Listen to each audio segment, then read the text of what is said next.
We are creatures of imagination, and we've thought up the most marvelous things, like Disney World, like espresso machines, like hot air balloons, and the most terrible, like nuclear bombs. We imagine the world and it comes into being. And it's astonishing to think of how everything we take for granted as just the way things are, money, cars, hair dryers, chairs, were once nothing but a moment of imagining. What if? It's astonishing what we have made up and created and brought into being. We imagine the world and we create it. All of human society is constructed out of our imaginations. There's no such thing as capitalism in nature. It's just an economic system we made up based on this thing called money that we made up. Democracies, highways, healthcare, these systems that we have created to help us live together, they've evolved and even taken a life on their own. Right now, they're not working so well. That unfettered growth of capitalism is hitting the limits of Earth's capacity and sinking under the weight of personal greed.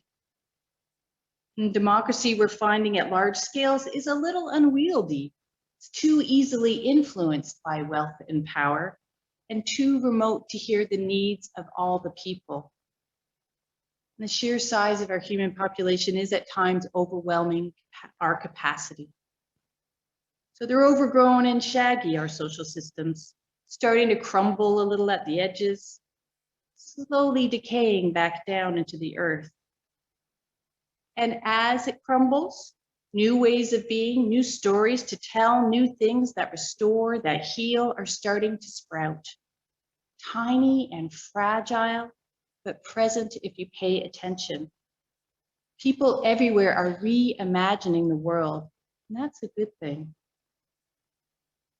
In 2014, the brilliant writer Ursula K. Le Guin said, "Hard times are coming when we'll be wanting the voices of writers who can see alternatives to how we live now, can see through our fear-stricken society and its obsessive technologies to other ways of being, and even imagine real grounds for hope." Hard times are coming. I fear she's right. And we'll be wanting those voices, not just of writers, but of activists, of parents, of scientists and religious folks, people who can see and imagine these other ways of being, ways that can help heal the climate crisis, that can change economics as we know it, that can make the world more just, more inclusive. There are real grounds for hope right here, right now. Seeds are sprouting. And some of those voices, some of those seeds are from us, the people of the chalice. We are a religion of imagination. Our ancestors reimagined what Christianity might look like when people read the Bible for themselves and thought for themselves. Our ancestors reimagined what religious community might look like if we moved beyond tests of belief like creeds. And we today, after the pandemic, we're reimagining what worship might look like with circle setups and multi-platform services. We are a religious tradition well-versed in the art of imagination. And this is a good and powerful thing, to be people who are willing to experiment. And of course, it can also be a challenge. In a society that puts an emphasis on perfection and professionalism, it can be hard to be enthusiastic amateurs. Mistakes will be made by us as we're building that just, more inclusive society. And these won't be failures, just learning opportunities, ways to discover our limits, ways to figure out what truly matters. All we do is part of the path of becoming, just as our story this morning told us.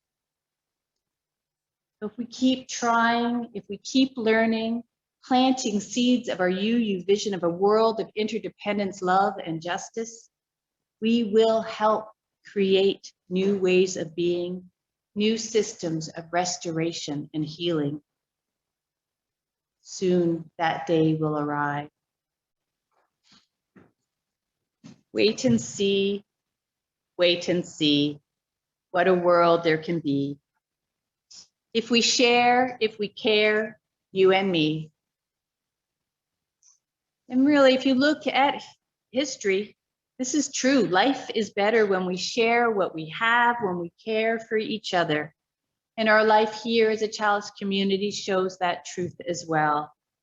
We are better together, especially in this time when things are chaotic, when things are decaying or a little bit off, when things are crumbling back into compost. It's not hard to be a little worried and a little fearful about the future. As the saying goes, if you aren't worried, you aren't paying attention. But I take comfort in the fact that making compost is a good thing. It takes time, but it's worth it. Life decays so that new life can emerge. Compost is the fertile soil. It brings fertility to all the new things. Because all things do come to an end, not without pain or grief or trouble. But this is the earth ecology we live in. All things come to an end so that new things may arise. Products of our human imagination also have a life cycle. They may have their time in the sun and then fall away for new things. Except for chairs, we're going to keep chairs. But oil and gas are giving away slowly to wind and solar panel. And I am never not grateful that corsets and foot binding are no longer the norm for women. The old falls into compost, and that nourishes the new life arising.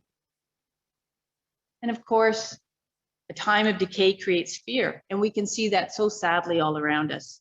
That fear of change that causes people to cling even harder to old ways, to rigid views. People focusing on problems and flinging blame at others. Composting is inevitable, but we don't have to get stuck in the dirt. We can focus instead on tending to those new sprouts rising up. They're there and they need care. It's very easy to trample fragile seedlings. And it's true that in times of fear, people destroy what they don't understand.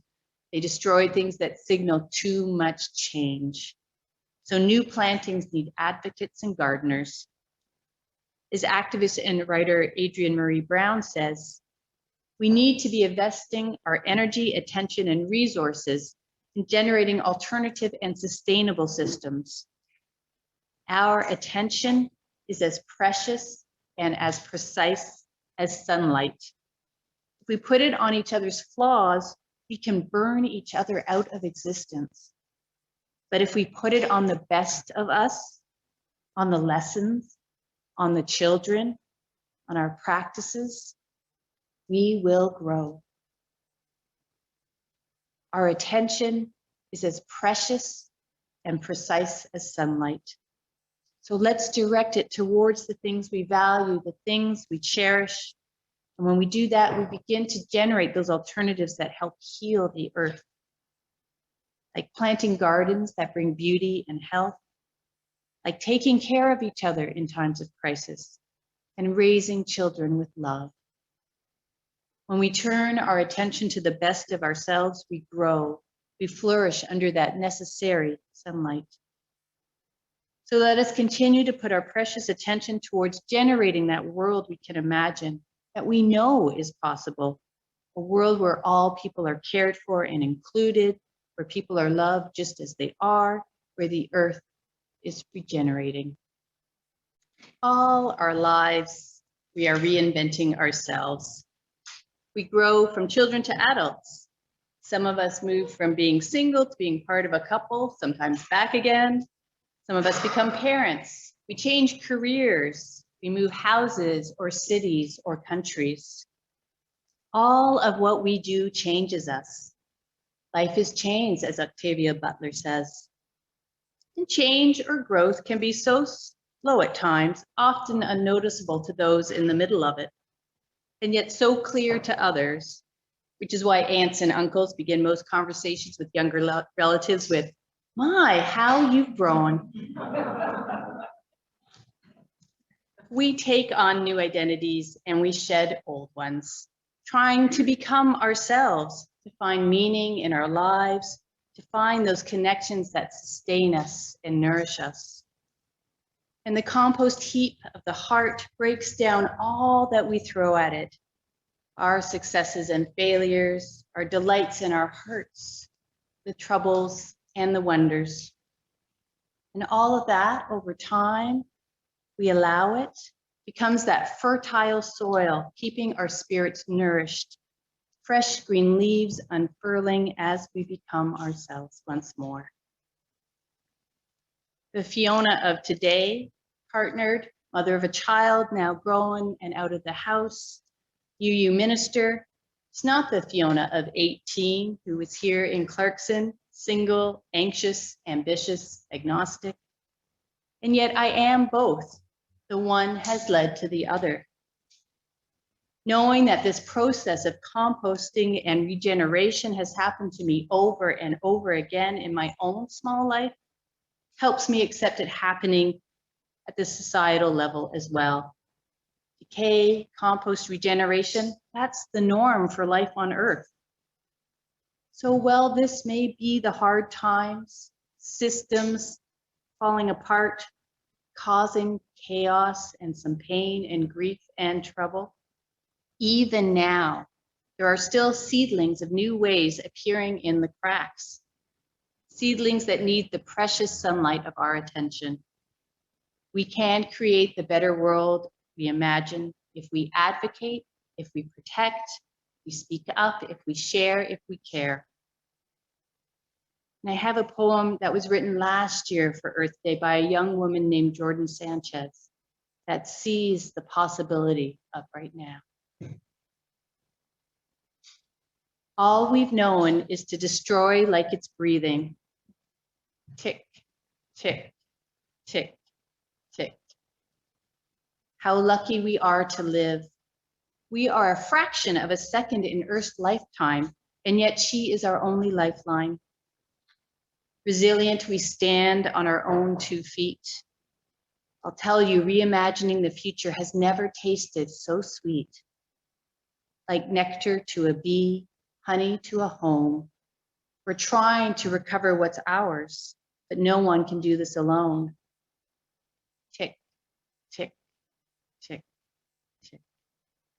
The promise of restoration lives within us. We see her in the hues of the youth, and she's asking you, what will you stand for? Now is the time of our regeneration. Reimagine, recreate, restore. This is the time to reimagine the future, to work together, to tend to the garden, so that one day, for our children's children's children's, our world of interdependence will flourish, where all are loved, all are cared for, and we and the earth rejoice. May it be so, so say we all.